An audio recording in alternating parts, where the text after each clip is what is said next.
Anong mensahe ang kailangang marinig ng mga Libra sa period na to? Pwedeng nangyayari na itong magiging reading o mangyayari pa lang. Kung hindi man para sa inyo, itong magiging reading di baka para sa someone na malapit sa inyo o kakilala nyo mismo. Baka may lumabas na gender mamaya. Gawin nyo na lang energy, masculine at feminine energy. Pwede rin naman na wag nyo nang pansinin ang gender. Hindi ko masasabi kung anong magiging reading, kung positive ba o negative. Depende sa kung anong mapipick up ang energy.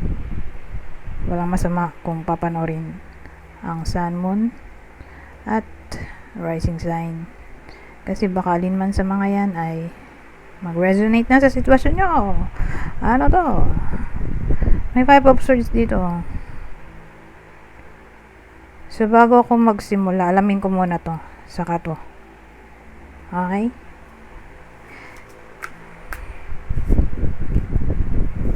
So 5 of swords.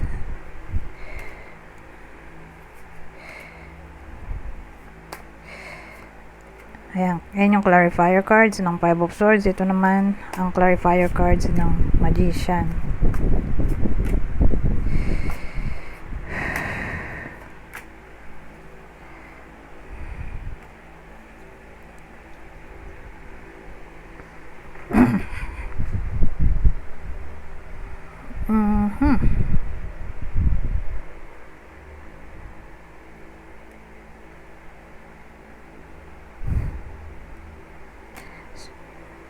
Teka, ito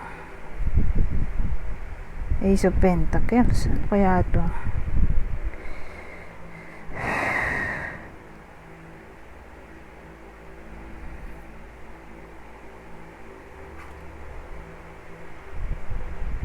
So, ang dating sa akin, separation reading to.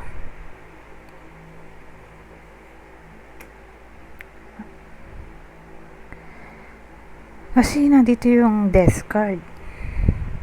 Kaya lang, ano yung Ace of Pentacles?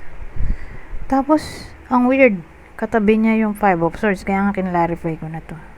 Itong 5 of Swords. Ano kaya kung clarify ko na rin pati Ace of Pentacles? Kasi, ang ganda ng Ace of Pentacles. Tapos, biglang kasunod niya ay 5 of Swords. Bakit gano'n? Diba? Ano yung opportunity na yun?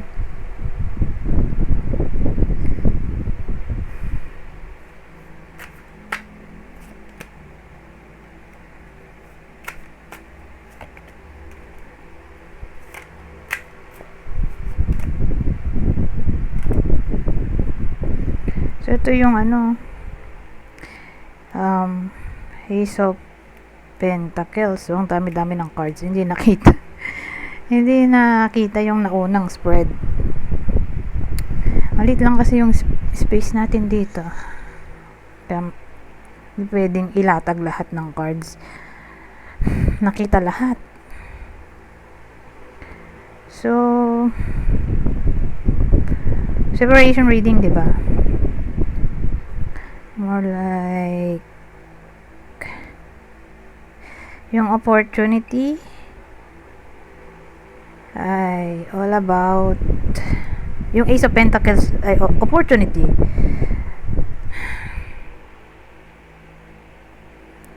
May communication card kasi tayo dito. On new conflict. Kaya pala. Sabi ko, ang ganda nung Ace of Pentacles Bakit parang napasama pa siya.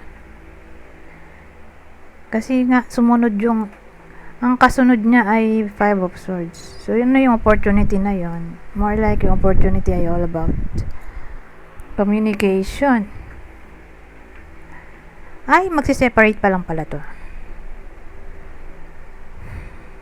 O pwede rin nangyayari na to sa iba sa inyo. Whether nangyayari na to o mangyayari pa lang. Basta, isa lang yung patutunguhan nito. May separation dito.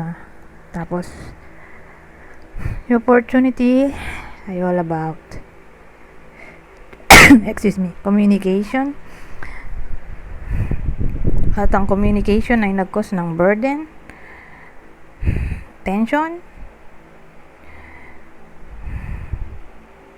Hindi naman kasi siya important eh. Sa 9 of Pentacles.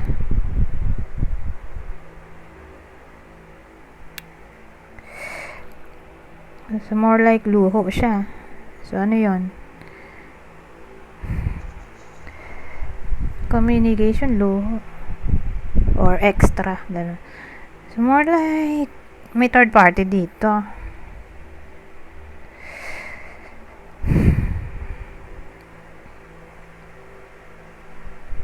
Kaya nagkaroon na ng ano, 5 of Swords. Ito. May extra person. Hindi naman siya important, 'di ba? Pero extra nga siya. So yung extra naging priority na. Kaya nagmukha na tong ano, dishonesty ay no. Deception nga rin to eh. Sneakiness, pero hindi pa naman siyang ano. Hindi pa naman siya 7 of Swords, so more like landian lang to.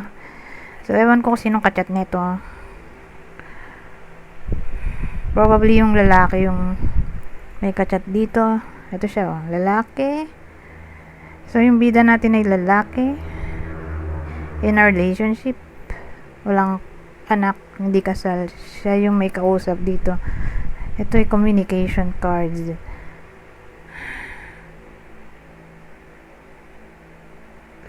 So, may travel card tayo. Travel din naman to. Yung kachat niya malayo sa kanya. LDR siguro sila. Or malayo in a way na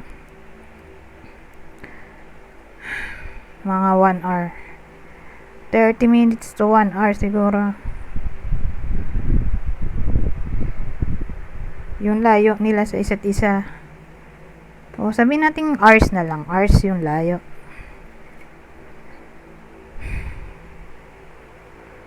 Ngayon yung magician.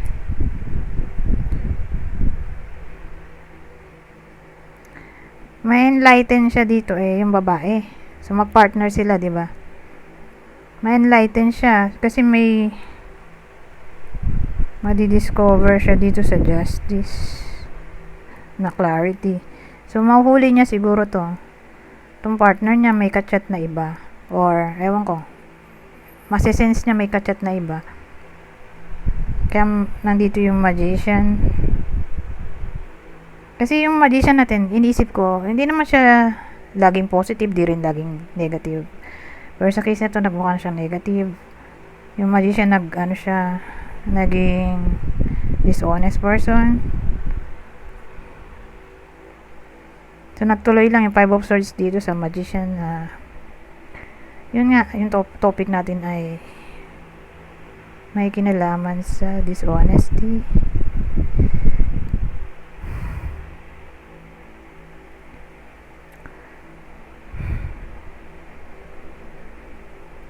Or pwede rin namang ito yung move. Next move. Or action. Nitong babae. Or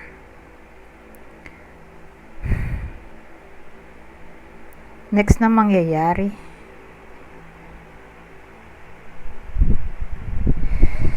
At yun nga, may madidiscover siya.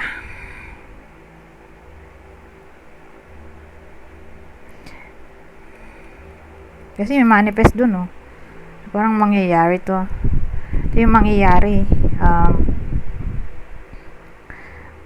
Madidiscover ng babae. Itong dalawa. Na kaya biglang naging cold yung partner niya. Kasi may kachat na iba. So, ewan ko kung paano niya madidiscover basta ganun. Either mahuli niya sa cellphone o makutuban lang niya sa ganun. Anyways,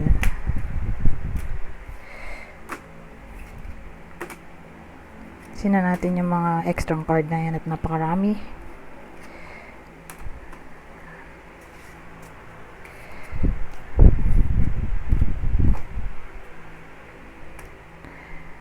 Ayun, dahil love reading to, lagyan natin ng zodiac sign o clue. So ito yung possible partner noong Libra sa kwento na to. So ito yung partner, possible ano ba yan? Scorpio. Okay, Aquarius, sana sasabihin ko Scorpio na Aquarius. Ano ba? Ay, oo nga no. Aquarius din to, oh. Na Capricorn. Di tama pala talaga. Kaya lang napagsanib ko ang Aquarius. Ano ba yan? Kaya sabi ko Scorpio. So again, Scorpio, Capricorn, Aquarius. Ito Cancer. So, kung hindi man tumama sa inyo tong reading, di baka tumama dun sa kakilala nyo or idol. So, sabi dito Sagittarius ulit, Aquarius again. Ngayon, yung isa pang clue, yung description, iba pang description. Sana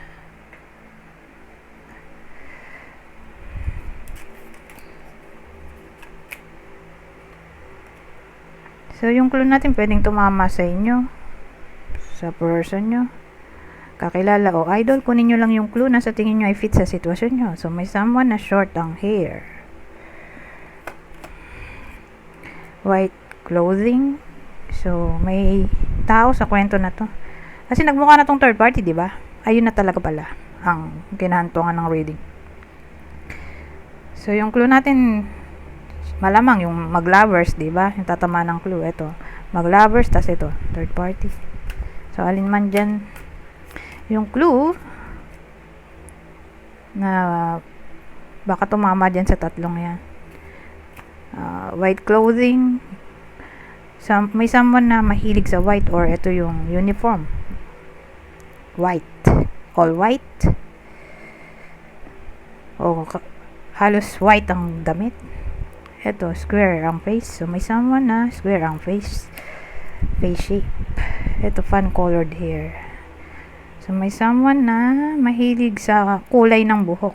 Nagkukulay siya ng buhok. So, hindi siya black. Kundi nagpapakulay. May someone na nagpapakulay ng buhok.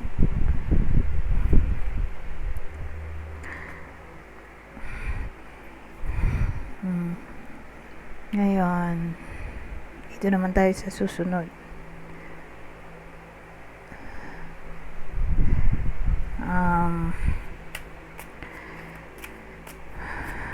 Ibang senaryo. Trumpet.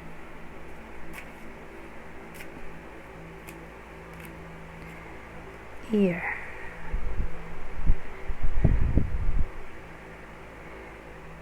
Ito kasi nagmukha na siyang clairaudience, psychic hearing, in short.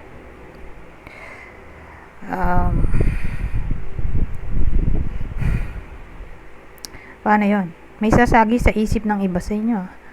Hindi naman literally maririnig ng iba sa inyo yung boses ng yung mao nilang mahal sa buhay, o anong tawag dun? Spirit guide. Parang boses nyo lang din yun, nasasagi sa isip nyo. So para siyang boses nyo talaga. Yung feeling na nagbabasa kayo ng tahimik, di ba? Para nakamute. Boses nyo lang din yun, yung parang naririnig nyo. Or kung di man literally ganun, ay maririnig nyo sa music o sa mga taong nasa paligid nyo na pinag-uusapan yung ganitong sitwasyon. Example, sumakay kayo ng jeep, tapos yung pinag-uusapan yung kasakayan nyo sa jeep. Tapos yung mensahe na pinag-uusapan nila ay maaring tumugma rin sa sitwasyon ng iba sa inyo. Ano kaya to? But anyways,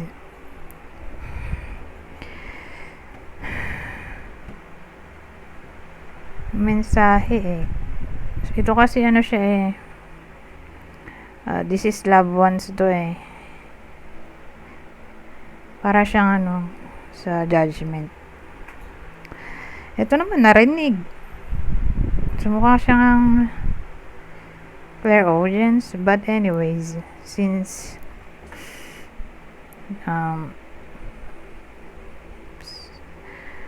mahal nyo sa buhay to, anong gusto niyang sabihin sa iba sa inyo?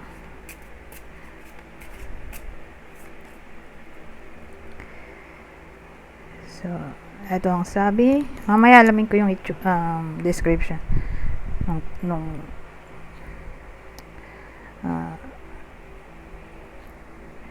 this is loud one dito. I did not go away. I walk beside you every day, unseen, unheard, but always near. So, basahin ko na lang para mabilis. Know that I feel good, and my soul is enriched with new learning and understanding. At ang huli, don't feel guilty that you have life that was denied to me. Heaven is truly beautiful.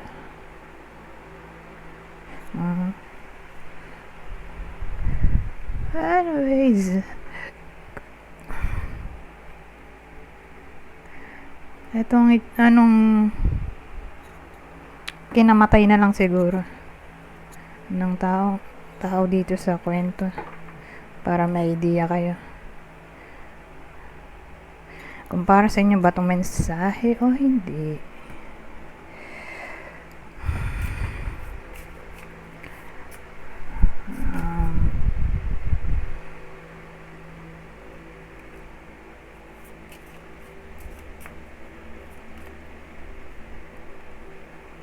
Snake.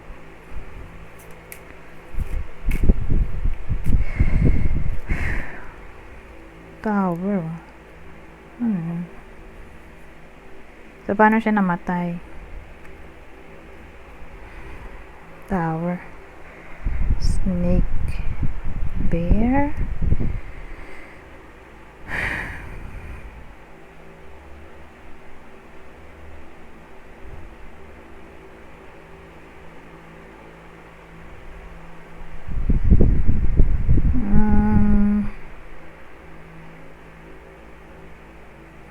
Unang naisip ko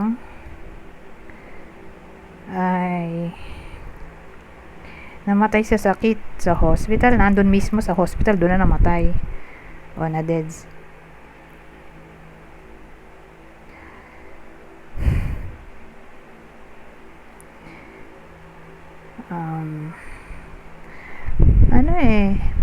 Nutrition yung kinamatay. Anything na may kinalaman sa health issues yung kinamatay. Wala namang accident dito eh. Health issues o food poisoning.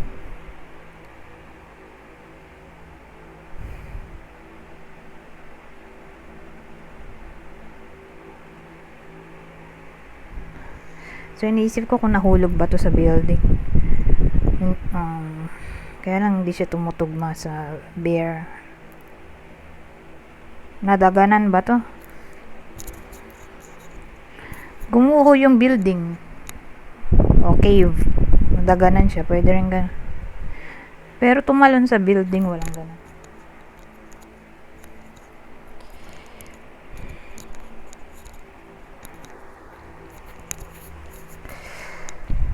So, ayan. Yun ang naisip ko dito.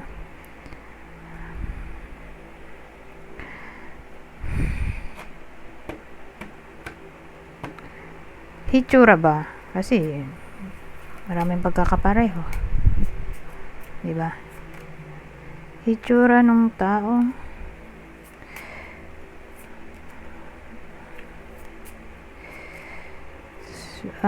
May tato.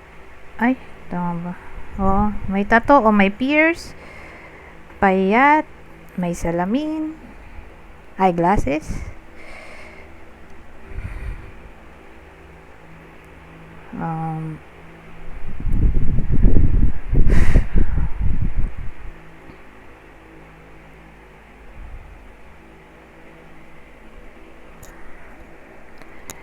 Mukhang sakiti na talaga yung tao dito eh. Payat kasi.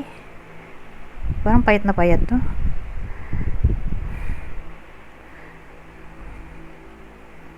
So again, kung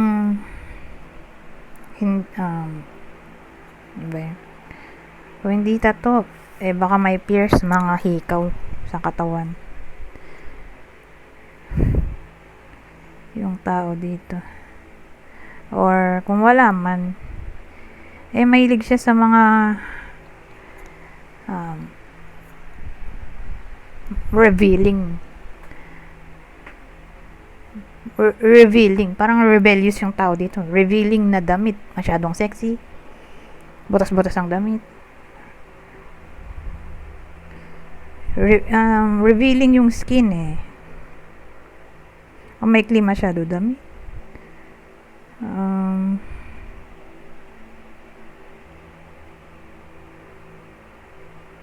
Yung iba naman baka son-in-law to o daughter-in-law.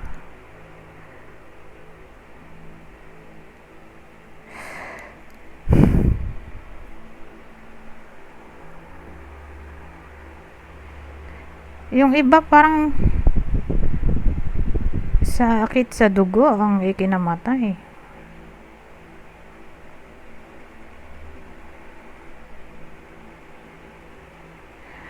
Anyways,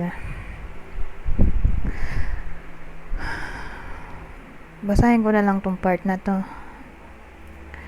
Kunin nyo lang yung info na sa tingin nyo ay fit sa sitwasyon nyo. General advice na to sa period na to. So sabi,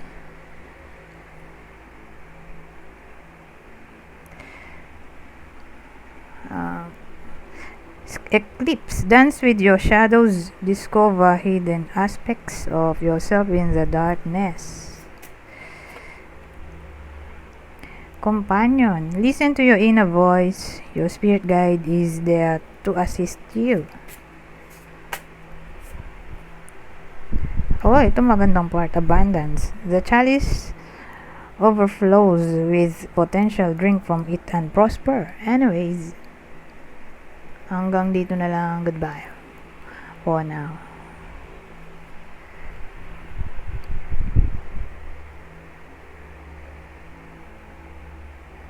Mm-hmm.